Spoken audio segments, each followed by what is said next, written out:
tell them check out the blog, bro. YouTube channel called MKO. It's pugilism, boxing algorithm. M stand for Marvin and Kevin's initials KO. Yeah, go tell them check out the blog, bro. YouTube channel called MKO. Ladies and gentlemen, it's MKO Pugilism, talking all things boxing. Right about now, we've got this subject: Big Baby Jarrell Miller, Top Rank, and PEDs in boxing. Those things all go together in this. I'm right. So, you know, we know PEDs, performance enhancing drugs, a major issue in boxing, more noticeable to us, you know, over the past few years. More people been popped, more people been getting caught with these illegal drugs, illegal substances. So, you know, I'm going to ask Kev some questions, and that's how we're going to kind of do this thing. We're going to move swiftly.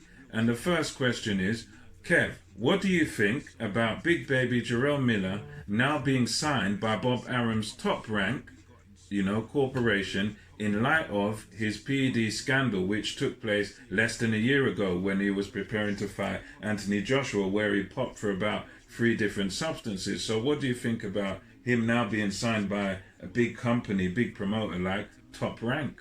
Well, I think it's bad in a way, because then it shows you that some boxers they can take drugs and get away with it and still be signed. Okay. You know, which I think is about. I think that there should be a lesson should be taught in this. You know, when a boxer takes an announcement, they should pay for it. You know what I mean? For They sure. should be banned for a couple years, at least a few years, maybe 1 or 2 years, and before they can get back into being signed or into fighting again. Right. Another question I got for you, Kev. What do you think about lifetime bans? Should there ever, in any case, be lifetime bans for cheats?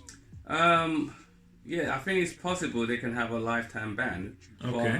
But I believe that if that's the case, we're gonna lose a lot of boxers. And I'm not saying every boxer is taking drugs, you know, but I believe the ban for a few years, not able to box for a few years, or not able to have anyone to sign them for 2 years, everyone turning them down, will teach them a lesson. I think they need to learn from the lesson. Just like we have in the legal system, when people commit a crime, get sentenced for a few years, they do their time, they pay for it, and they come back out and then, you know, into the open world. Yeah. And it's not straight away they also get a job, they have to go through some rehabilitation. Some rehabs. And they're lucky if they get a job. Yeah, exactly. So it should be like that when you coming back out after being banned to get signed by promoters. They should make it difficult for you, and that will teach you a lesson not to take drugs again. Don't play with drugs, kids.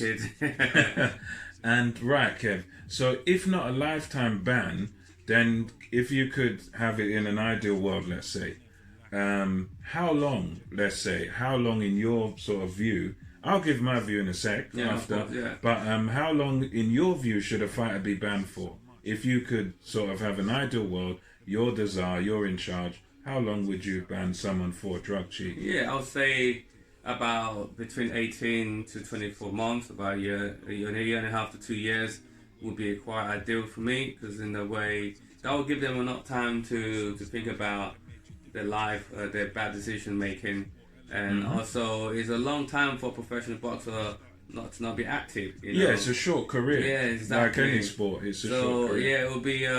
I guess it depends on what part of your career you're in. You know, if you're a prospect or if you're someone that already made a big name for yourself before, and it could affect you in many different ways. You know, if you're a prospect and you've been banned for 2 years, that's just gonna set you back big time, and in earning big money, you know, and staying busy. But if you're someone that already made money, you know, you could still come back and make more money, you know, because it was your name. So maybe they should have different bans for different people in the different, you know, pedestal of their career. So you would cater it towards the fighter and where they are in their career and what's going to... Maybe that's what I'll do. I mean, for me, in my case, I can see the argument for a lifetime ban, because you are putting your life on the line every time you get into the ring. So I do see the case for that, and anyone that sort of says that, I wouldn't really have a strong argument against them.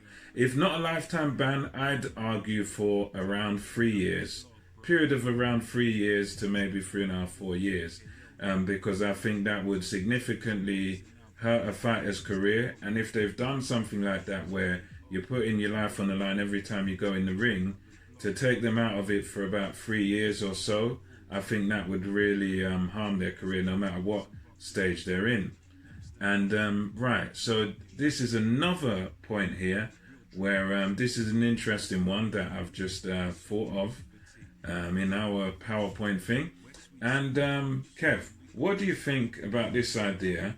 Should cheats, people who've cheated, they've used illegal drugs, steroids, whatever PED they've used, should they be made to fight a certain number of times? Let's say in your ideal world, you're in charge of boxing for however long it is, and you had this thing where you could make them fight a designated amount of times for free.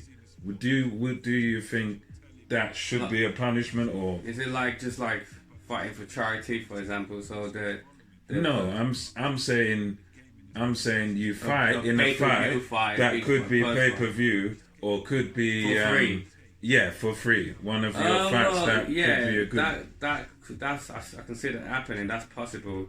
I think to me they're also doing them a favor by giving them a chance to fight still, because that makes them stay relevant, number one, and also it's promoting their name because they're still staying busy. People still know who they are, and they're staying active. Number one, they're staying healthy.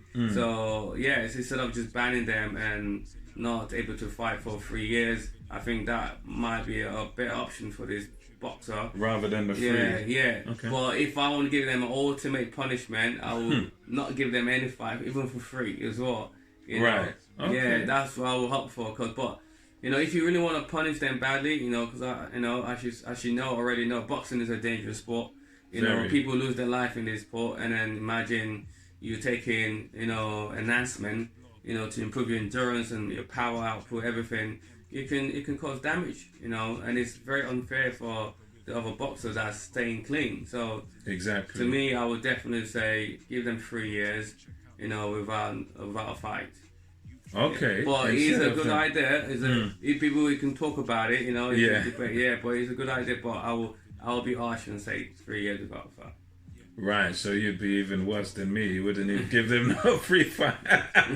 Wouldn't keep it relevant. No. And another, coming towards the end of this little PED vid, we had the case of Dillian Whyte, a fighter who actually turned out to be clean, but he was made to wait for a long time. And before Dillian Whyte fought Oscar Rivas in 2019, he had like 2 different results from 2 different testing agencies. So he passed the VADA, but then was failed for some other substance from UCAD. Again, this is one of the big issues in boxing, that we have this needless confusion where you've got all these different agencies and they can't seem to agree. You can pass one and fail another. It's a bit crazy. I mean, how can it be that a guy fails for one agency, then passes for another? And it's like, you don't really... I think that's one of the big problems, that in many cases, you don't really know where you stand, because you can pass one test with one. And I think there's just too many of them. I mean, the final question I have really for you, Kevin, for both of us, is a universal drug testing body a possibility in what we call the Wild West of boxing, or is boxing too fragmented, No. for it to happen? I mean, do you reckon that's possible? I feel there could be a universal one, definitely. You just boxing is a big sport, yeah. You can definitely have a universal one, and that universal boarding, you have to do every single substances, in there that is possibly that they know that boxer can take. They need to do everything. So, whatever they can think of, they need to do it. So then it's just more, it's less confusing. Like if one boarding is doing it, like a universal one, and I would definitely opt in for that. I would say that's probably will be the way forward for future of boxing. So in that way, you want to have one testing boarding, like coming out with different tests, and the other one, it's just very confusing. Yeah, we do need that. I think that both myself and Kev agree that that's, you know, that's the ultimate solution. That, you know, the governing bodies need to come together. You know, every sort of country who has its own body needs to come together, and you know, let's make boxing, you know, in as far as this drugs testing thing goes, you know, let's make it a universal thing where there's just one testing body, and then everybody has an understanding amongst each other as to what is a pass, what is a fail, what is a banned substance for you should be banned substance for me. You know, let's make it a universal thing. And, you know, for us, I mean, you know, we believe this is the solution really to this PED crisis. You know, let's have a set of rules, you know, in a universal body. It may be unrealistic because boxing is fragmented. There's loads of different governing bodies, titles, and, you know, there's different standards even in different states in the States. And it is hard, don't get me wrong. It's almost like a pipe dream to say it, but, you know, for us, I mean, you know, would you agree with that, Kev? That universal body is really the... Yeah, that's the way forward, right? Universal body is the way forward. Yeah, you know, as Marvin said, boxing is very fragmented, so, but we can make it work, you know. I think they can make it work, you know what I mean, because they're just going to make it easier for the testing to be done, and so there will be no mistake made. Yeah, no confusion. So like what happened to Dylan White, for example, that even though ridiculous. He had an effect in his career and his mental state and even his performance, because he had to fight while he's waiting for one of them bodies to tell him he's okay. So even mentally, that can affect the boxers, and it can, you know, affect their wallet and their money your name, as well. Everything, your name, your legacy, you know, because he come out of it clean. He wasn't, you know, didn't have the banned substance. Which is really, really terrible for someone to go through, especially if you're innocent as well. Yeah, you know. But yeah, guys, that's pretty much it. And you guys, I want you to comment down below and let us know what you think down there. Absolutely. So we can have a conversation about this and get it out there, you know. But yeah, just let us know. MKO Pugilism over and out. See you next. Tell them check out the blog, bro. YouTube channel called MKO. It's Pugilism Boxing Algorithm. M stand for Marvin and Kevin's initials KO. Yeah. Go tell them check out the blog, bro. YouTube channel called MKO.